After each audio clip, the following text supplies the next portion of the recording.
এই যে দেখতে পাচ্ছেন, কেউ কি বলতে পারবেন এই মাছটার নাম কি? এটা ব্যাং ইয়ে বাইং নাকি সাপ নাকি কুইসা, কি বলতে পারবেন? কত বড়! আমি সাপ বিলাই মারছিলাম, খাওয়ার নিয়ে আনছিলাম, ইয়ে গেছিলাম ওই যে দেখেন, এই যে গাছ বেটে নিয়েছি, দেখে আমার দেখাও, গাছ বেটে নিয়েছি, ইন্ডিয়ায় গেছিলাম। তা দেখি যে এটা খালি আমার দিকে আসে। তারপরে কি করলাম, নাড়ি ভাঙে তারপরে আমি গেলাম, দুইটা বাড়ি দিয়েছে, দেখেন এই যে রক্ত। আমি প্রথমে ভাবছিলাম যে সাপই হবে, এটা অনেক বড়। তা দেখি নিঙ্গুর দেখে আমি চিনতে পারতেছি না এটা কি হতে পারে। আপনারা একটু কমেন্টে বলবেন। দেখেন আমি কিভাবে করে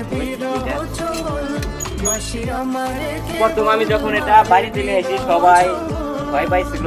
তা সবাই আমাকে কয়ে যে এটা সাপ ধরে নিয়ে আসলে কেমন করে। আমি বললাম যে আমি এটা চিনতেছি না, আমি তো ভাবছি তো সাপ বিলাই মারছি। এ দেখেন এই যে এখানেও একটা বাড়ি দিয়েছিলাম, এই যে রক্ত বাড়াইছে। এটা আমি ভাবছিলাম যে সাপ হবে, কিন্তু আমি বুঝতেছি না এটা কুইজা হবে না বাইক হবে। আপনারা কমেন্টে বলবেন।